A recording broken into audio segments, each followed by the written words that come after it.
Go ahead. Awesome. Hi, everybody, and welcome back to the sixth installment, sixth installment of Basic Training Family Edition. And as always, allow me to voice my gratitude to Recovery Boot Camp and the Schnellenberger Family Foundation, without whose support this would not, in fact, be possible at all. Somebody's phone just rang. I hope it's not mine. That would be super unprofessional of me, of course. So, where was I? Okay, so we have to give gratitude to the foundation and the treatment center that really allow this to happen. And it's really our goal to help you to come to terms with your family's addiction, with your own path and your own struggle. Before I introduce Dave, I want to give a shout out to Kathy H., who brought me an amazing little card and came to visit and talked with us and chatted with us. And it was really amazing to have someone that we never met that was on the webinar come and see the facility and sit down and talk. And I would encourage any of you at any time, if you want to show up and pop in and meet us and talk about the program here or this program or what we do or how we operate at the foundation, feel free. Open door policy, you're always invited to show. So before we get started tonight, I'm going to introduce my executive producer, as always, Dave, who's going to handle a little logistical business with you and his standard technical advice. Dave. Hey, everybody. Welcome back. Good to have everybody here. Good turnout tonight, so we're really grateful for that. Thank you guys for all tuning in and being a part of this every week. Without you guys, none of this would be possible, so we really, really appreciate your participation. That being said, like Mark said, I just come on to let you guys know a couple issues, couple things. If there's anybody that's new, welcome. You're going to see a couple boxes on your webinar for you to chat with us or ask us questions. So if you do have a question, by all means, please ask it. While Rabbi Mark is talking throughout the webinar, it'll actually be me answering your questions. If it's something technical, like I can't see him or where are the handouts, I'll be able to answer you. If it's a question for Rabbi Mark, I'm going to try my best to get him to answer as many questions live at the end of the webinar during the Q&A as possible. So please ask me your questions, send them to me, and he'll answer them. If he doesn't get to them, he will definitely follow up with you guys via email either tomorrow or probably more likely the beginning part of next week. We also are going to launch polls. For those of you that have been here, you know what I'm talking about. They're pretty simple, yes or no answers. So what I'm going to do, I think we only have a couple tonight, right, Mark? Just have about 3 polls. So they are going to come up. If you would, please, when they come up, just give us an honest answer. They're anonymous, so no one's going to see what you answer if you're worried about that. They're pretty much all yes or no questions. So as soon as you see the poll come up, read the question, think about your answer, and lock it in. The sooner you guys answer, the sooner we can hear what Rabbi Mark has to say about the results. Other than that, you know, we're just really excited that you guys are here. I think Rabbi Mark is going to mention it, but we have a family weekend coming up for all of our clients. Anyone that's a client here at Recovery Boot Camp, the Schnellenberger Family Foundation actually sponsors the event and flies the family down on their dime, puts them up in a hotel room, and it's a really interactive, immersive experience for the family and the client where a lot of healing takes place, which is ultimately what we're looking for. So I've posted a couple of things in the chat box if you guys see that. If you have questions about our family weekend or about our program, you'll see that I put Nick Johnson's information in there. He's our Director of Admissions and Communications. His direct line is on there as well as his email address, so please feel free to contact him. He's very approachable, easy guy to talk to. And then for any of you that have missed a couple of our sessions, I also posted the link for you to log on to our website and view any of the past webinars, as well as download all the handouts that we have. There are some questionnaires and a couple other bits of information, so you can find those there. In the meantime, I'm going to turn it back over to Rabbi Mark. If you guys have any questions, remember, just send them my way. I'll do my best to answer them, and enjoy the webinar. Thanks for being here. Hi again, everybody. So just a little backup of what Dave said about the family weekend. It's really one of the best things. And I've noticed that since we started the webinar online, I've had to wear less body armor in the family weekends. It's just really better for me because it's heavy and I sweat. It's not so great. But our next one is going to be on, starts Friday, the 6th, I believe, of April. And, it's family weekend. And just to give you an idea in brief of what we cover, we really do a very, very intensive lecture and then participating question and answer, as well as what we call multifamily group, or we call it impact letter-based therapy. So we have separate things for the family themselves. We do Al-Anon. We talk about the family's journey in specific, enabling, boundaries and enmeshment. And then we do these multifamily dynamics where the parents and the client are engaged in a process group where there's letters being read, the impact that you personally have felt, and then the responses, and kind of like a little bit of a lecture with a cognitive work back and forth, and one-on-one family therapy. And then we close with a huge question and answer period, like really very interpersonal. And like I said, I have to wear less armor. People throw less things at me. It's a lot better if you watch the webinar first.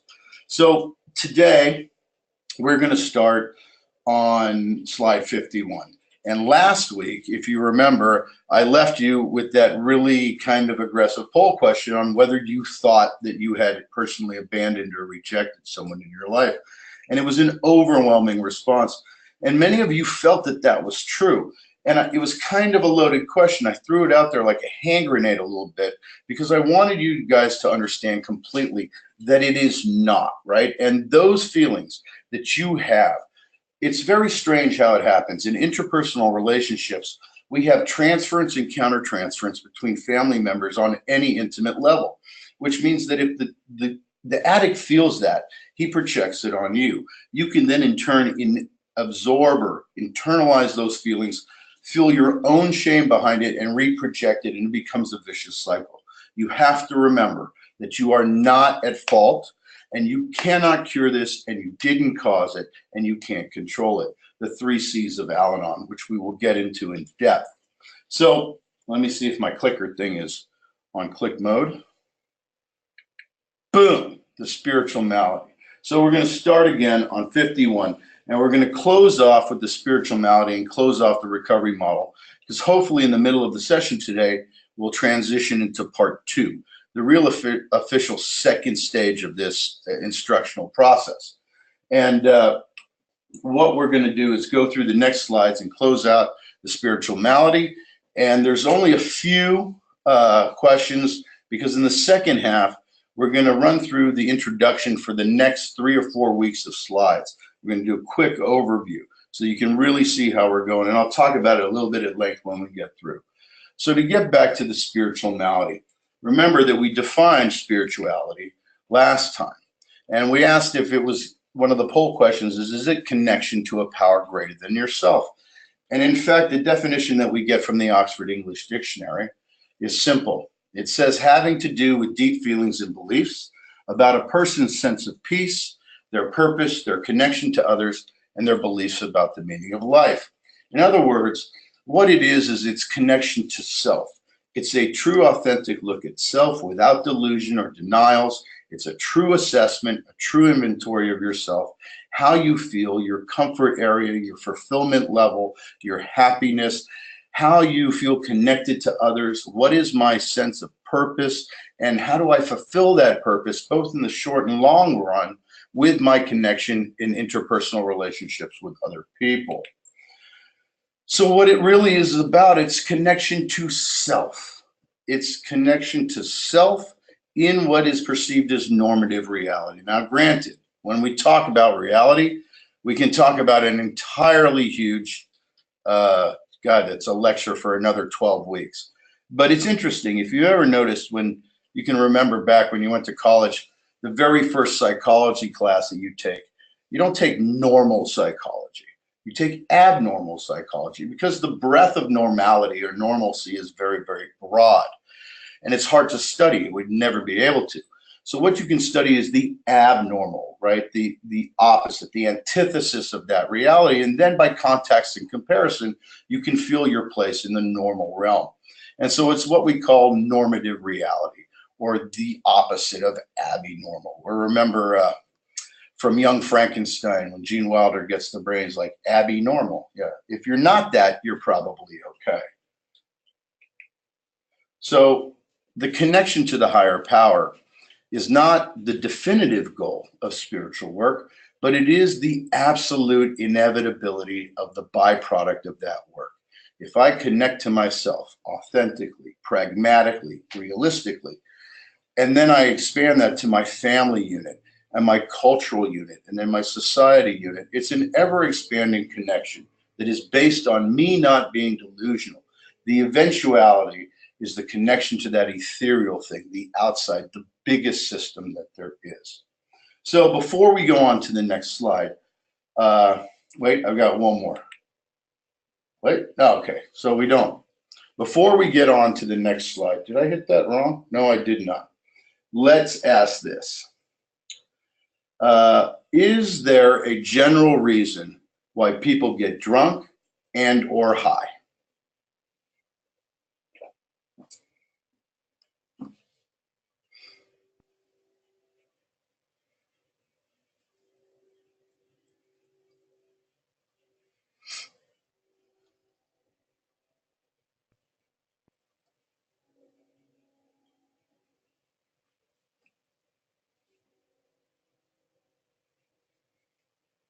They're mirrored. Does that mean I can click on either one to get back to the thing? Just gotta click twice. Okay. Once the poll closes, click it and click it. Okay. Awesome. I may be able to do that. All right, results are in.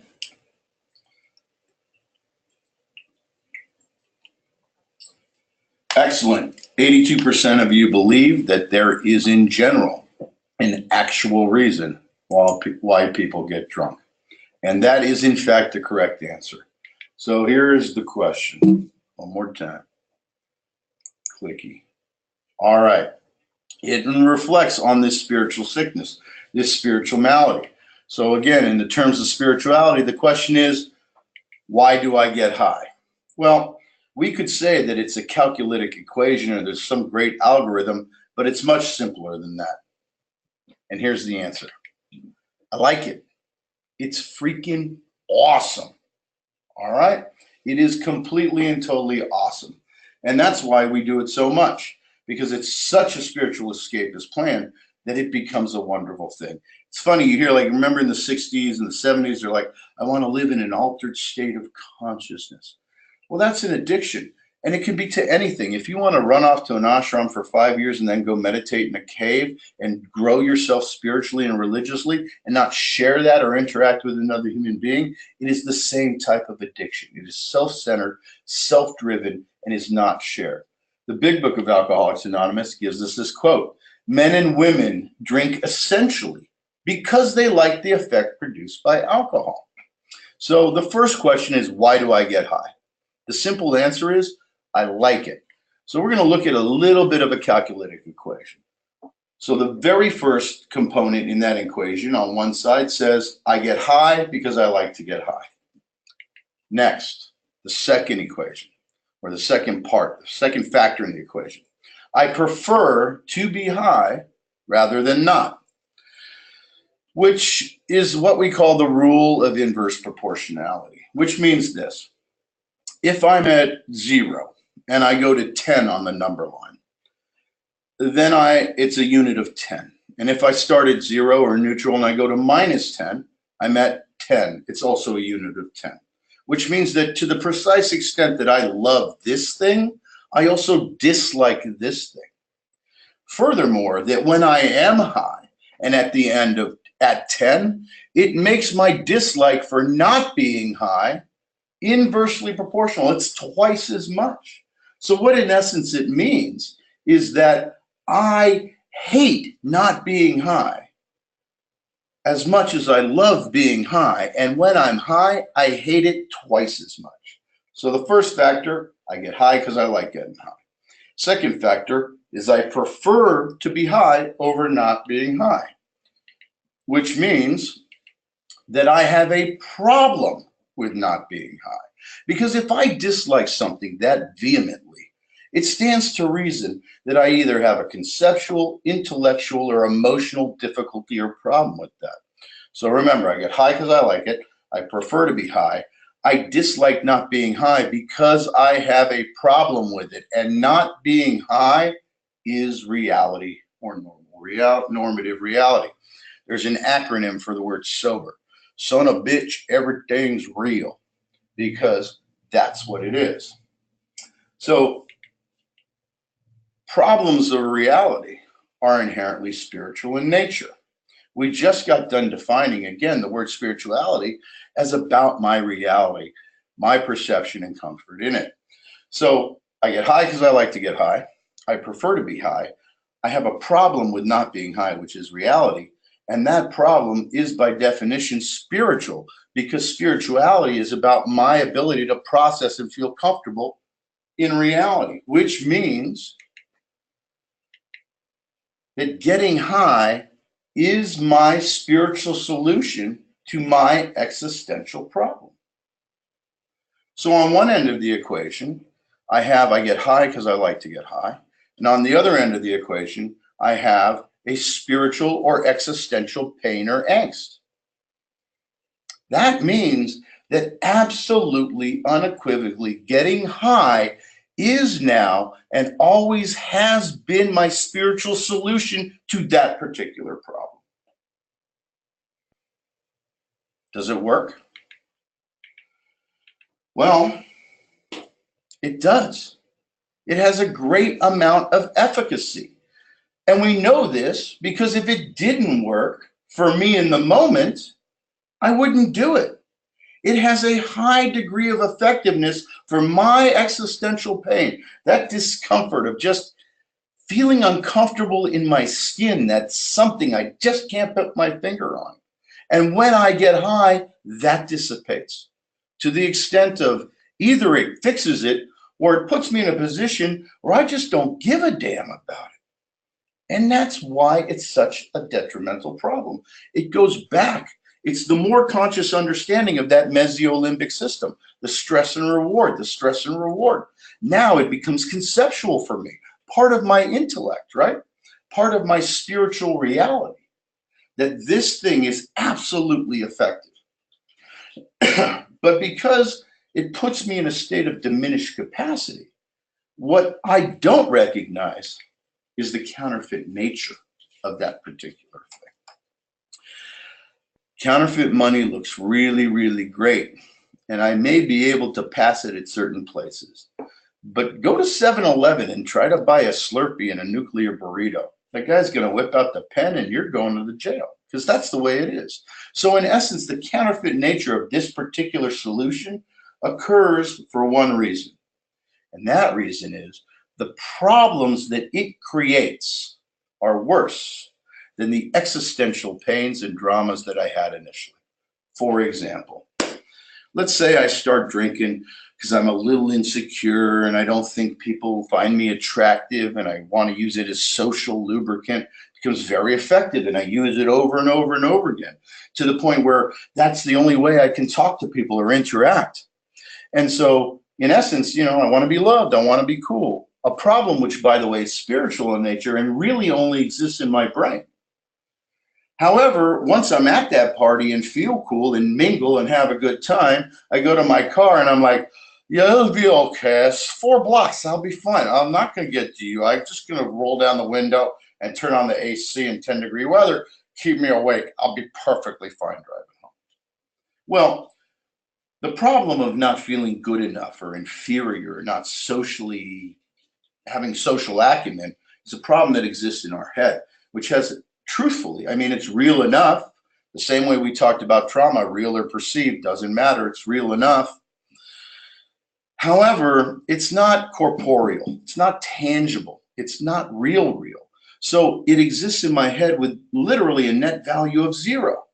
However, getting in the car and driving home drunk and catching a DUI and going to jail, that exists in the real world.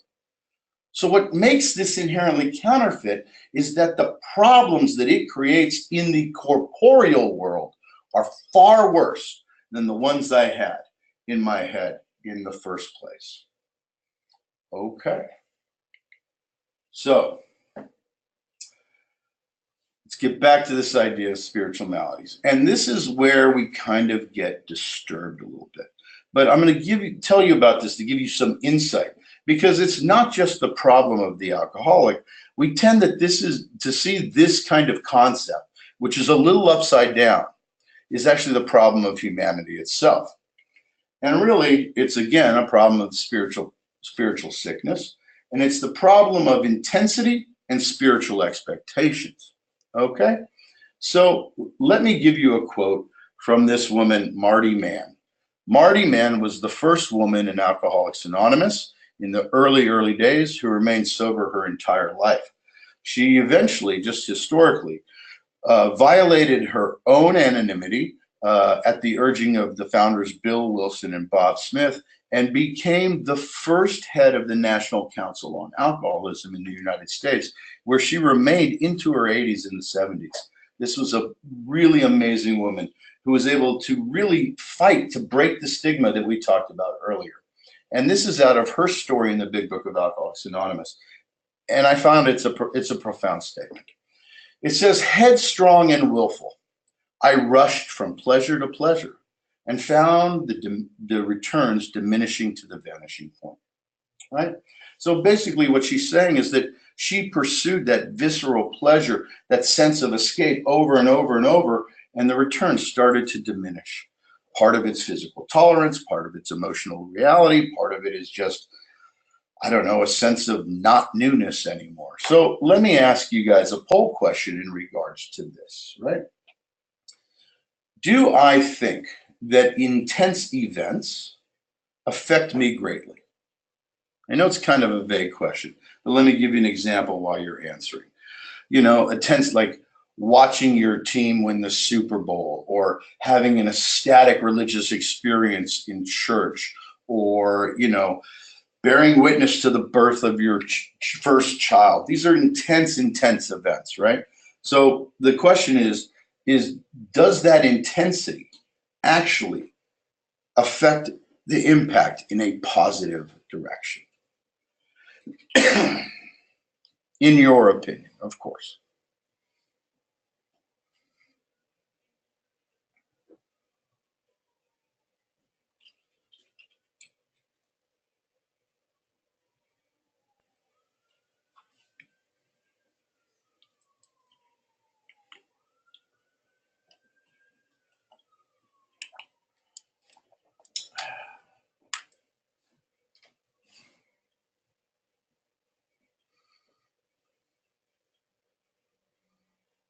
All right, the results are in. Closing the polls. 93% of you agree that intensity has a direct proportional link to the effect that it has on you. Well, oops, hold on a second. Yeah, there we go. So this is the idea. The higher the intensity, the greater the effect on me. Which, for normal people, is obviously the way things would happen. We see people all the time with ecstatic experiences. Changes their life. They have life-altering things. However, for the addict, it's not so true, because the first act of getting high is so intense, and every first after that is so intense.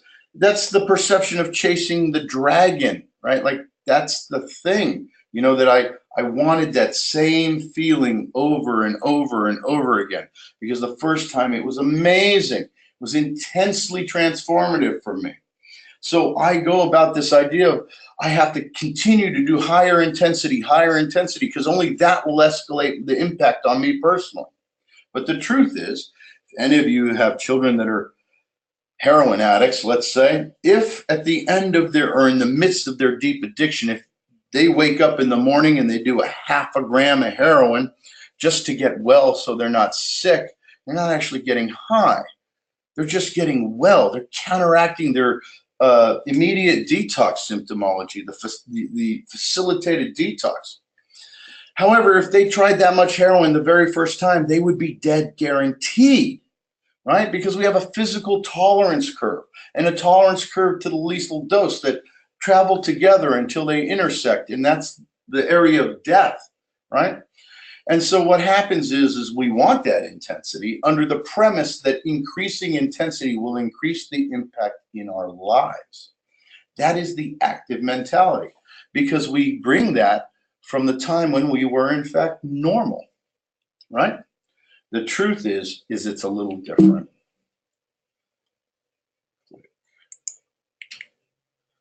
The truth is that it's the opposite for us in recovery. Because we chase that experience so much, we increase in intensity, increase intensity, increase intensity. We pursue that visceral feeling, right? Headstrong and willful. I rushed from pleasure to pleasure, and what happened? I found that the returns diminished to the vanishing point because of my psychological tolerance, my ability to contemplate the event. Having been there before, I want it to be new, but it's not. It's old hat. So I try to increase that intensity to renew the effect, and the effect diminishes more and more and more. So in active addiction, that's what I pursue. But in recovery, I have to flip that. I have to understand that the lower the intensity, which really means the more subtle or sophisticated it is, the higher the impact comes on me. And that's one of the hardest things to turn around spiritually for the addict in recovery. The exposure to that type of mindset as just being part of the human race is so deeply ingrained in us that we have to switch that. It's counterintuitive to our reality. But the truth is the pleasure, the experience, and the intensity that I experience in the change, the impact in my life, comes consistently from more and more subtle and sophisticated things. When I become aware and develop the capacity to recognize minutiae in my life, that's when I start to have true substantive changes on a spiritual level. Because recovery, true recovery, the way we teach it here at RBC, we inculcate the steps, we work the program, we have the cognitive change, we force the people to transfer it back and to transmit it through another and keep the chain going, to bear witness to the change in the human spirit from our end and the clients is amazing. And when the clients do the same thing sponsoring somebody, they have that same experience where they can actually have a higher high watching someone else change from an observatory position, knowing that they contributed to that blossoming of that spirit. They become incredibly impacted by that. And that's what we do here at RBC. At Recovery Bootcamp, we approach recovery from this pathology, the ability to increase situational awareness, to allow people to train themselves to become spiritual, which means aware of subtle changes to have impact. In fact, it's like this. You look at the best running back in the league, fastest time, best hands, greatest athlete naturally. If that guy never once looked at the quarterback, he would catch 0 passes. I mean, he'll get lucky once in a while, a turn and the ball gets stuck in his headmaster shirt. But the truth is spirituality in the process is about you have this potential, but the training is what makes you become spiritual. Spirituality is teaching people to look at the quarterback so they can catch the passes because the grace already reigns. And if they've already survived this long without knowing it, imagine the steps that they can make if they're paying attention. Can you jump in for a second? Sure. What did I do? You didn't do anything wrong, but there are a couple people that are on their mobile devices, on their phones, and I think they lost your video, your beautiful face. You don't need to see me, just listen to my words. But it's very simple. So if you guys, for whatever reason, if you click on the chat box or because of a poll coming up, you lost video on your phone if you're watching this mobily, there should be a button that says screen on it. You're just going to have to go back and click on that, and that'll bring you back to the webcam and Mark's beautiful shiny face. All right, so if you try that, You you're should still repeat having that because I have no idea what you said. if you're still having issues, please send me a question and I'll do my best to help you individually, but that should solve most of your issues. Sorry to interrupt. Awesome. Thank you, Dave. Tech is not my wheelhouse. Not even close. Yeah, I think it's in a different state, actually. So true revolution. Apparently speaking's not in my wheelhouse either. True recovery increases the level of instinct that we have, right? We hone those things, we sharpen them, and we become situationally aware. And that awareness allows us to actually relish. I mean, you hear it, it sounds so corny, life's simple pleasures. That's really what it's about, being able to be fulfilled and enlightened through that. So that's pretty much the spirituality and the addressment of the spiritual malady in a nutshell for us. So let me just close out with one thing. We here at Recovery Boot Camp, we operate a program that is based, it's called Recovering Dynamics or Basic Training. And it came from two very enlightened teachers of the Big Book who for years traveled. And one of them was retiring, and he wrote a curriculum for a treatment center. I think it's in Tennessee somewhere.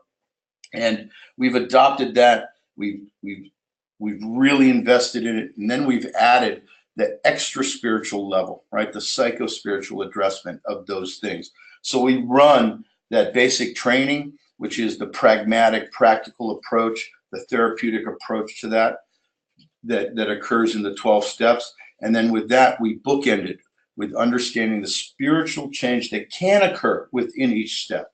I'm a big fan of knowledge, and I think that people have the right to know, even in a way, what to expect when they engage in a process.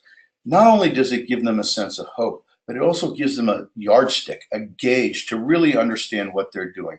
And when we open it up into the spiritual world from that cognitive piece, it really changes their lives. So let's close this, and then I'll talk a little bit about the next stage that we're going into. So we're going to close out the recovery model and talk about the steps just as a closer. We've been through everything. Remember, we started with the medical model, the diagnostic parameters, the community model. We went into diagnostic techniques. We talked about neuropsychology. We talked about mesolimbic systems and neuroefficacy of different things. We talked about the physical allergy, the physiology and physiognomy of the addiction. We talked about the mental obsession and the constant recycling of thoughts, and then we brought it to the spiritual malady. All these things are what the basis of the 12-step, or what's called the recovery model, approaches. So the 12 steps are a standalone cognitive change model. That means it's a conscientious, idea-based model coupled with physical action and actual behavioral change. And at its core is actually the three single most effective psychological behavioral adjustment models that there are. These are things that have been tried and true for years. And oddly enough, when the writers of the 12 steps penned these things, they intuitively knew them from a lot of exposure to different kind of spiritual paradigms and religious paradigms, specifically the Oxford group, which we talked about. Seems like it was years ago, but it was in the very first lecture. And they broke it down into the single most user-friendly way to access self, and then by extension, divinity. And what they didn't know was what we know now, which is cognitively, scientifically, dialectically, didactically, all those things which we now know clinically were always included in that. And the first one is CBT, or cognitive behavioral therapy. It's a type of acting your way into thinking, into acting, into thinking, into acting, into acting, into thinking. And it's about using your intellect coupled, which, remember, self-knowledge doesn't avail you if you're in the process. But if you step away and you achieve a modicum of abstinence, you start to gain back the capacity to think like a human being, to redevelop that moral core, the thing that we continually sublimated through years of use. We act our way into right thinking. The logical extension of that is that this right thinking becomes the driver for more action, which brings us into the second level, which is DBT, or dialectic or didactic behavioral therapy. This is more educational and lecture and learning based. It's changed through this intellectual discipline. Now that I've programmed myself habitually to behave a certain way, I can start to unpack those things, recognize the changes that occur intellectually, psychologically, and spiritually, and then reinvent them or reinvest them into the behavior to take it to a new level. It's like taking the step work, tapping on the spiritual understanding, It's very interesting. AA is like hooked on phonics for God, for spirituality, for religion. You have to learn to read, but once you do, you can read anything you want. And that's the beauty of it. It's a continuum of practice.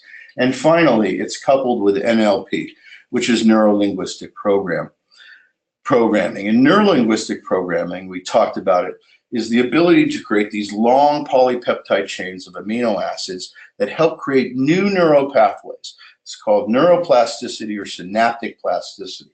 And it happens through these repetitive, mantric, vocalized techniques, right? And the truth is that's exactly what prayer is. It's a vocalized repetition of a positive, affirmative thought process that not only reinforces my desire to do it, but actually motivates me to do it, which then in turn makes me act in a positive way, which expands my consciousness to create a new neural idea and a new programming place to continue to raise my consciousness and expand my connections from me and everlasting outside. It's the beauty. So I'm going to go ahead and click to the very first thing on the next slide. Signs of surrender, client-based. So we don't have any poll questions for the rest of the day. And the reason is because I'm going to pretty quickly go through the next 7, 8 slides. And because what they are is that they are, in fact, they're just an overview of what we're going to expand into the next 28 to 29 slides over the next 2 to 3 weeks. And this is where it's going to get a little interesting. Because up until now, we've talked about all those things I just mentioned. Now we're going to embark on a little different track. And this is, we could say it's what you've been waiting for, because based on the questions that I received, there's a lot of enabling and a lot of this, and they're great. And I'd like to give you specific answers. But the truth is, when it comes to enmeshment and enabling and interaction between the identified patient and the family members, who by extension, as we have established, have gotten a little sick in and of themselves. How do I say this? Well, in essence, the next few weeks, I'm going to attempt to teach you to be treatment professionals yourself, because the boundaries, the development of boundaries and enabling and paradigms of that nature are so specific to the growth and interchange of the family and the patient himself that the person themselves, beyond just working on their own recovery vis-a-vis Al-Anon, go to a meeting, is that they also have to become somewhat of a treatment professional. And the reason is because the goal, it's our goal, right? So the goal is to make you a pseudo treatment professional. And we're going to discuss in length the treatment specifically as it's modeled here at Recovery Bootcamp. And because in doing that, you're going to be able to establish A, your own boundaries, B, a certain type of analytic criteria for your interactions with your family member. You're going to be able to judge the veracity of their statements, their authenticity. You're going to have more information when they actually start to share what their change is about. You'll be able to clinically look at it. So really what we hope is to make you get into a position where you can actually assess the change and the growth of your family member. And in doing so, you can start to establish your own boundaries, your own paradigms and rules, self-imposed rules of enabling. You can have your own boundaries, you can have your safety nets, you can have things that are okay, you can have red lines. And because this is a developmental reality, it's slow period of growth, it's existential transcendence, you can say.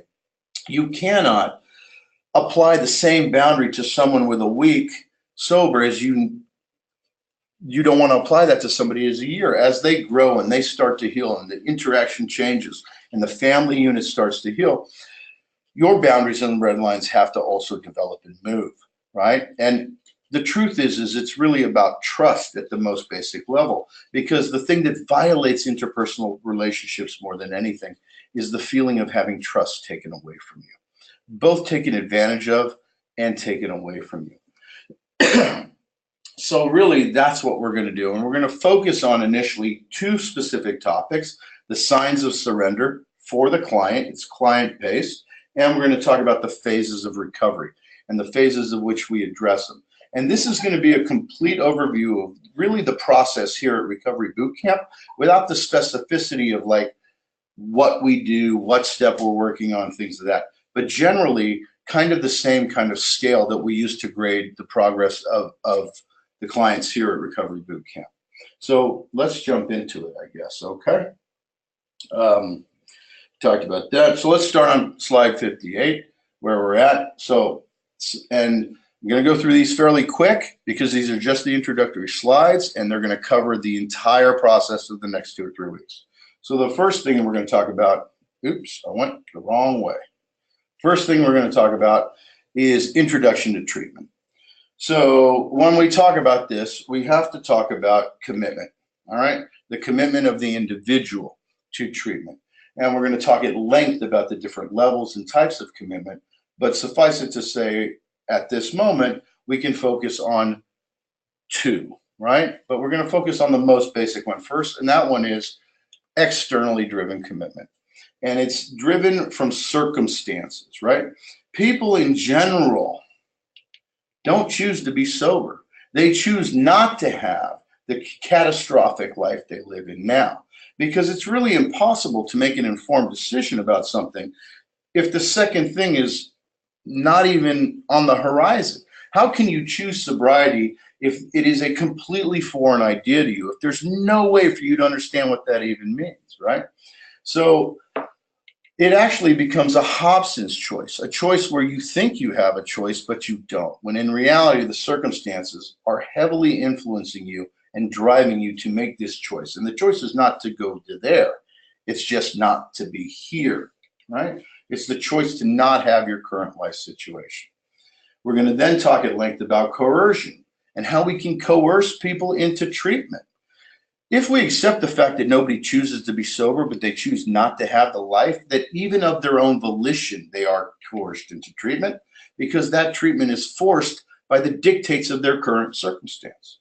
But we can talk about actually intervened forced treatment, either through legal or through actual interventions. All right, so that's going to be one of the major topics that we're going to talk about.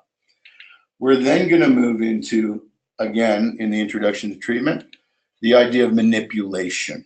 All right, so I'm going to tell you something now that you're going to think is weird, but it's 100% true. I'm going to tell you what my job is. My job is to trick the client into doing things that they do not want to do, to trick them, to fool them into doing some stuff that they would never choose to do on their own. And then I use my excellent dope fiend and drunk skills to manipulate them into thinking that it was actually their idea in the first place, even though we know that was impossible. We are then going to continue and talk about comparisons that occur, because a lot of people early in recovery, well, I'm an addict, not an alcoholic, and I didn't smoke crack, and this guy is this, and he did that, and his bottom was this, and her bottom was that. We're going to dispel all those things in depth, because we're going to talk about the idea of identification, right? Identification is not about the circumstance that got you here, because that's not really your bottom. That's the thing that dictated it. What we're going to talk about is identification as common ground for the way we feel about it, the shared suffering which brings us together, and the shared solution which keeps us together. That way, we're going to look at different types of comparisons, which are almost always based on faulty information, presuppositions, and lies. For years, my own sponsor would tell me, comparisons are always lies, always lies, always lies. And the reason that they are is because they assume facts, not in evidence. When I make a comparison at any given moment, it's predicated on the fact that I think I know what you're thinking, and I can never, ever know that. We're then going to move into the next part of the introduction, which is about blame. We're going to talk about blame specifically in both the identified patient and the family, the reciprocity of blame, the pointing of fingers. We're going to talk about perceptions and how people don't see the spiritual malady, but see it as a moral failing. And we're going to talk about distortion of reality as well as victimization. We're then going to go into a little bit more depth with the identified patient and talk about the actual clinical signs. The first one is that the patient is no longer defensive. When you have discussions with them, they're not evasive, they're not deflecting, they're not defensive. We're then going to talk about how to recognize their status as being willing to live in the here and now. We're going to show you how to recognize their willingness to follow direction. We're going to show you to assess when they stop blaming, both you as a family member and themselves. And we're going to show you how to recognize the ability to laugh at themselves in a true way, in a spiritual way, as opposed to a self-deprecating way. We're going to move on to the next sign, which is their ability to apologize. We're going to talk about their interest in inventory. We're going to dispel the rumors about the constant asking of why they're an addict, why they're an addict. We're going to talk about gratitude. We're going to dissect the difference between guilt and shame. We're going to talk about the sense of optimism that they generate in this process and the realistic nature of hope. All right? We are then going to move on to their defensiveness. One of the major ideas is that they are no longer defensive. But I think we're going to end there, I believe, right? Yeah, got a bunch of good questions. We got a bunch of good questions. So let me back up, because I believe that that's the one we're going to. Let me just back up a little bit to see. No longer quickie, blame, comparison, yada, yada, manipulation, commitment. Oh my God, I'm making you guys crazy. I'm making myself more crazy. Oh, wait, I got a thingy. I can do it here. Uh-oh. There we go. 61 blame. We did that one. No longer defensive. Can apologize. Grateful. Hope. Awesome. Okay.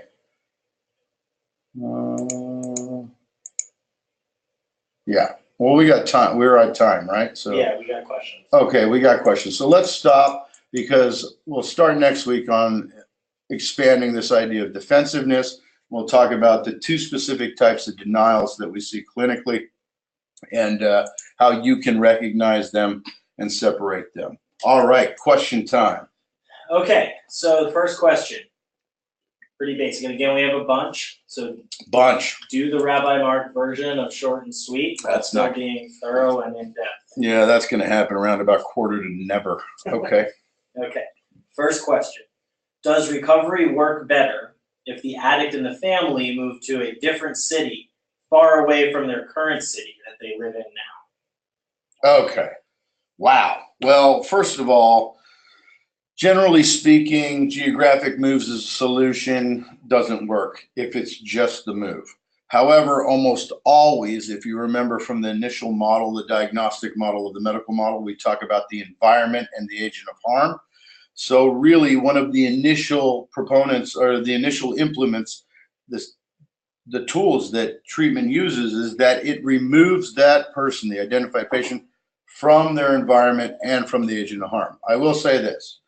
If the family moves to be with a patient that moves to treatment, you guys really, really, really need to do some work on enabling, because what we see in that particular question is that the identified patient or the addict themselves has now taken the entire family hostage and dictates not only their life, but where they're going to live it. And that's a little problematic. But for the patient, very good idea to move them initially. Eventually, if the work's done, they can be anywhere.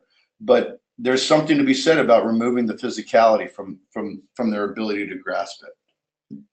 Okay. Is that short-ish? Yeah, that was perfect. Okay, short-ish. So we also, this one gets into a little bit of a sort of a medical realm. So again, we should just mention that we are not medical professionals. We are not. But this does have to do with some dual diagnosis Okay. issues based on some of the subject material you covered tonight. Okie doke. So the question is in reference to the lower the intensity, the higher the true impact. Correct. It says, if you have a recovering addict who is also bipolar, what can be done to encourage not seeking the manic high and low so that they can remain sober, especially if this person is not taking their meds to control their episodes? Okay, well, So if they're especially not taking their meds to control their episode, and let me again say I'm not a doctor and I'm not a medical doctor, and I'm not going to give you any advice, but what I will tell you is from my personal experience, both professionally and personally, as well as what is on the cutting edge of treatment today. First of all, anyone that has a dual diagnosis of co-occurring existing condition needs to address both aggressively. That means that the probability that they maintain sobriety is limited if they are not addressing their schizoaffective or schizophrenic or bipolar disorder through medication. A lot of times, it's very hard to treat personality disorders. They need to be treated with medication. However, if they work the program and work their other program, both medication program as well as therapy and whatever is recommended, they will benefit each other in terms of helping to heal. If they don't, one doesn't fix the other. They just bolster each other. And yes, I've seen it before. Many people that are bipolar stop taking their meds because it gives them a secondary high when they're sober. They cannot wait for the manic episode to happen, and they run it to the ground. So really the secondary, the co-occurring disorder needs to be addressed aggressively, because really it diminishes the probability that they will remain sober over a long period of time. They both have to be looked at strongly. So Okay, so now we have a couple of solid questions in regards to step work and step related questions. wow, I'm not so sure I've ever done those. Oh yeah, of course. So the first one comes from a mom who also wanted me to mention that she's heard you talk about Al-Anon as a good resource. Yeah, go baby, go. But she's Al-Anon. Also found a lot of help from Nar-Anon. Nar-Anon is okay as well, absolutely. So she just wanted to make that clear that there's more. It is. There's more than one, and the reason I use Al-Anon is the same reason that we tend to lean towards the Alcoholics Anonymous book in this facility, is because it's. I don't want to say it's sacrosanct, but it's tried and true, and the revisions are few. Like, I mean, the Narcotics Anonymous text is awesome, but they're on their 11th revised edition, and it was established in the 70s, whereas AA is on its 4th edition. It was established in the 30s. So there just seems to be a bit of a stronger continuum in the older literature, right? If it ain't busted, don't fix it, kind of a thing. And the thing is that Nar-Anon is also amazing. But Al-Anon, just by the length of its existence, has the opportunity to have more meetings. And like anything, you gotta shop around, because things are good and bad everywhere. And listen, even as an alcoholic, I shop for AA meetings. And the truth is that some of them, they kind of suck, and I don't like to go, so I don't. So I shop for other meetings that really talk to me in a more personal or spiritual way. And the same has to be said for Al-Anon and Nar-Anon as well. If you're into shopping and you find a place that's right for you and it's your home, make it your home. Absolutely. So what's the question? Okay, so there's sort of two questions. So okay. This is the first one. So she's hoping she understands you correctly, saying, if I understand what you were teaching, spirituality is a connection to self. So if that is the case, where do steps 2 and 3 come in, and how does this translate to a higher power / God? Okay, without getting into a lecture, because really basically in my lecture here at Recovery Boot Camp, step 2 is a week, step 3 is a week minimum. So in essence, what we look at, let's bring it to step 2 specifically. If you look at the wording, and that's my kind of leaning, I got that kind of scholarly approach. They use the word believe, and it doesn't use the word higher power. It says specifically, we came to believe that a power greater than ourselves. The truth is that power greater than ourselves is anything outside of me that I can use to empower myself. And it's about belief, which means it's the acquisition of facts. We don't even get into the realm of faith until we enter step 3. And Alcoholics Anonymous itself does not demand belief in any religious construct. The only thing it really demands is the suspension of disbelief. And you have to remember, this is called recovery, not discovery, which means what I'm trying to do is connect to my true self in the way that I was when I was connected to everything else. That channel is disappeared. In the Big Book of Alcoholics Anonymous, on page 567, the very last sentence, it's the appendix. It's an appendix called the Spiritual Experience. It says, most of our members find that they have tapped an unsuspected inner resource, which they presently identify with their own conception of a power greater than themselves. The process is about personal empowerment, right? If I don't have a job, I get a job, I'm empowered by money, right? Lack of power was my dilemma. What's my solution? I have to find a power. I have to receive it and internalize it. It can come from theoretical and ethereal and mystical sources, or it can come from practical sources, a book, a lecture, my sponsor. These are things that I use to empower myself to do the work that I couldn't do up until this point. I'm not saying that it's about connecting to me and my ego solely.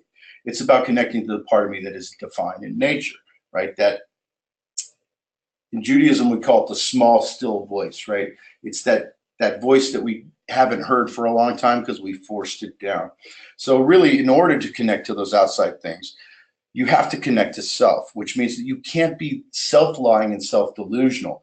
If I lie about who I am, if I still live in a construct of fake identity, don't you know who I think I am?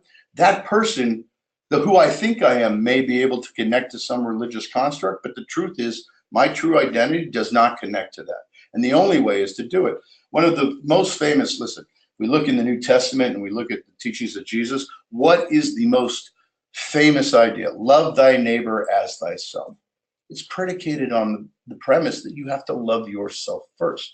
Connection to true self is the thing that allows you to connect outside yourself. Boom. Awesome. So now we got time for one more. So let's hit it. Okay. Or they can stay late. You've been bad children. You need to stay Well, late. this one might. Or you've been good children, by the way. This one, because I'm sure we could speak on what we do here at Recovery Boot Camp as part of the answer. Oh yeah. It says some people believe in doing the steps quickly, as Bill W. wrote about in the Big Book. Others believe in taking a long time to do them. Some rehabs do them quickly, and some, like the one my son is in, take an entire year focusing on the first step. Do you have an opinion on the effectiveness of doing the steps slowly versus quickly in rehab? Yes, and I'm not going to share. Okay, I'll share it. All right, so. And what do we do here? Well, okay, so what we do here is that we do, during the 3-month primary care timeline, we want everyone to go through their steps, specifically 9 steps to step down into OP, right? You got to do 5 in your first 90. 5 in your first 90. Try and be to 12 by 6 months. 12 by 6 months, and then sponsoring people. So in essence, we invest a solid amount of time. Now, granted, you have to understand the historical context also. When the book was written, Bill had 5 years, Bob had 4 years. They had no sponsors. They were flying blind in this thing. And the rapid work is good, but it creates relief, right? And relief is awesome, especially from an existential pain where I can't stand myself. But relief is just like drugs. Shit, I got a lot of relief drinking tequila. I really, really did. But in the same way, it's transient. It comes and it goes. So in order to get relief initially, a quick pass through the steps is good, but it still needs to be thorough. A lot of them are about thoroughness and really understanding the basic concepts. So I also don't think you should sit on a step for a year. I mean, to get some real relief, you know, I wouldn't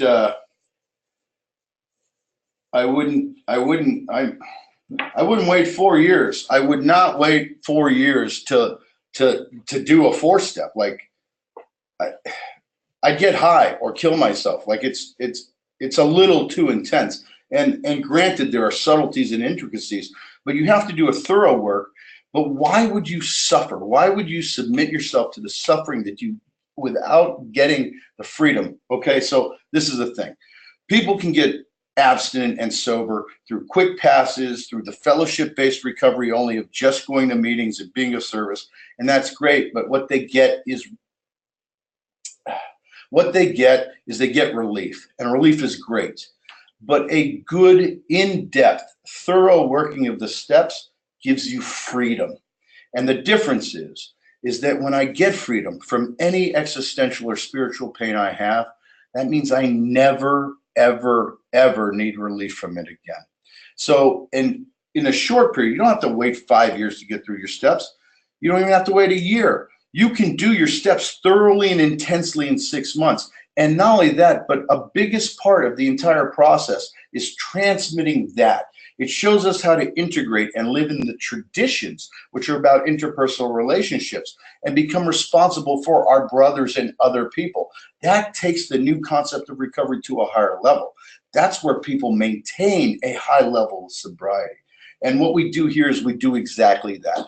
Intensive and not super quick, but not drawn out. We work at a very good understanding of each and every step. We allow them and encourage and mandate that they get a sponsor. They're learning step work here in a clinical. They're learning spiritual in a psycho-spiritual clinical. And then they have their own sponsor where they work the steps at that rate. When you put those three packages together, it gives them a fairly rapid walkthrough, but also one that has depth and weight. And that's what it's about. And that's what we focus on here. Because without those understandings, you can do the work and not recognize the change that occurs.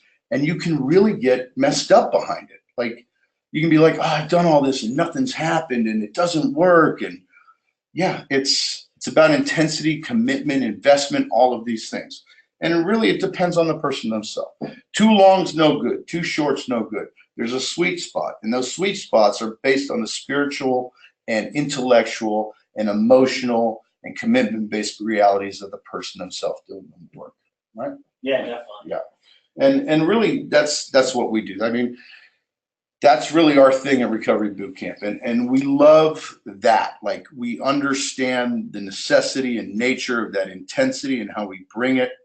I mean, that's why we bring the families down, that the foundation, the Schnellenberger Foundation brings us, because we understand the depth and intricacy of the disease, and we approach it from a multi-sided approach where we try to give as thorough and as invested information, knowledge, work, discipline as we can. And in fact, really, that's what we're trying to do for you, is we're trying to give you the same type of intense education that we give our clients, right?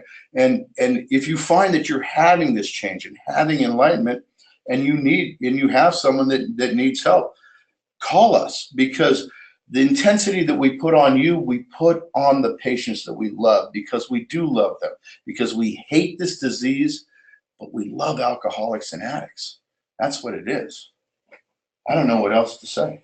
Well, I think. See you guys next week. Well, I got a little heated on that one. Sorry. Well, and before we go, I just I wanted to piggyback, because just to let you guys in a little personally, not only am I an employee here, but I'm also an alumni of the program.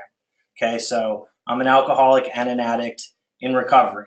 Right, I'm closing in October. I'll have 4 years sober, but I came in here almost 4 years ago, completely hopeless. Like I'm sure many of your loved ones have been through, and this is something I'm really passionate about, because the best thing about this place were people like Rabbi Mark, people like Tim, our founder, who instilled in me this mindset that taking too long could kill me. Yep. And I don't mean to say it bluntly, but I guess I do, because that's how serious it was for me.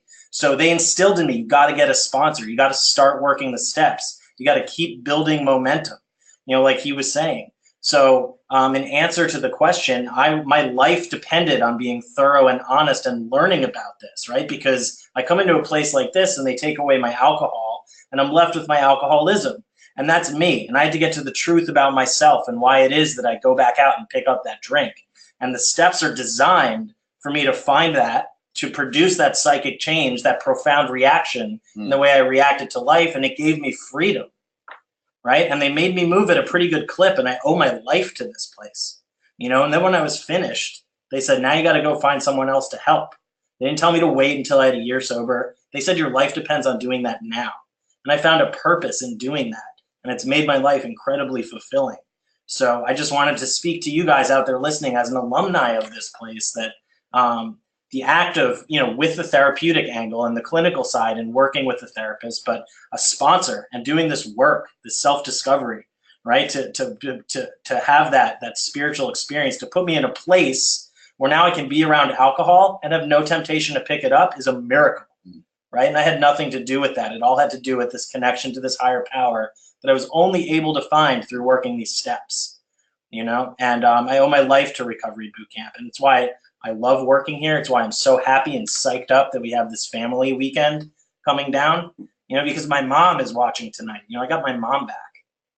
And that's pretty incredible. And I owe a debt of gratitude to this place that I can never repay. Say hi, Mom. Hi, Mom.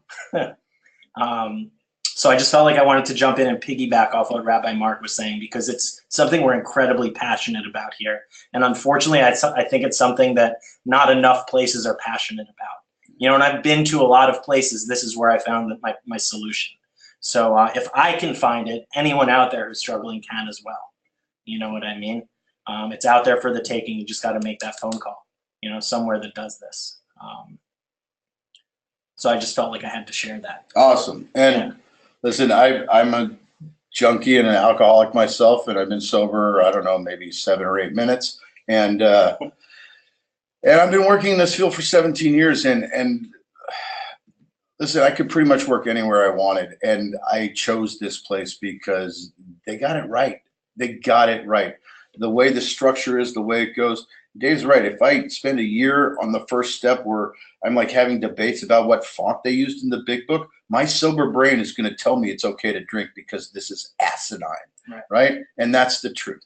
And, you know, I'm not going to run through like a step a day or do all 8 overnight.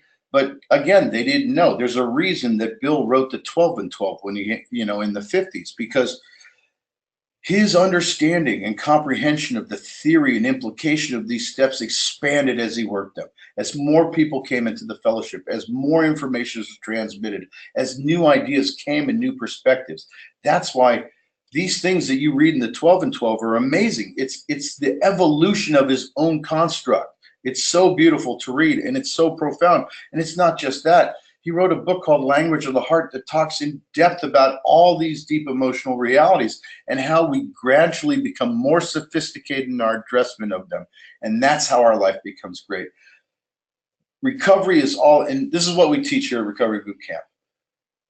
Learn to get happy and learn to pursue your bliss, because that's what it's all about. It's about quality of life.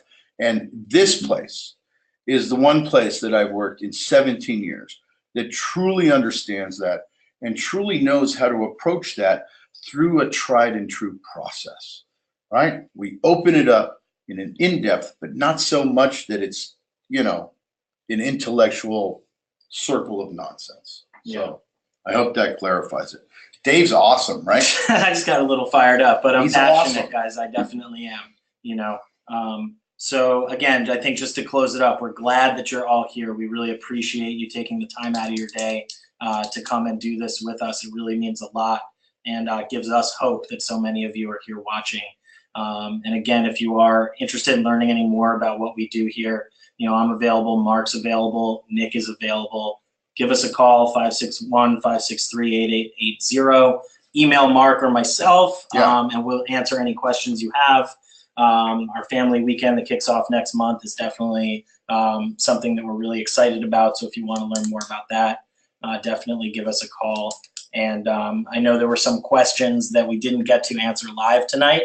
So like I said earlier, we will definitely follow up with you guys via email, and Rabbi Mark will get back to you probably early next week. And this webinar, tonight's session, should be available, should be up on our website, I would imagine sometime over the weekend. So just check to recoverybootcamp.com to our family program link, and that's where all the past webinars are. And I think with that, that's it. And come visit us if you want. If you want. Yeah, for sure. Yep, for sure. Kathy, awesome. Love you. Thank you, guys. We'll see you next week. Take care. Bye. Bye.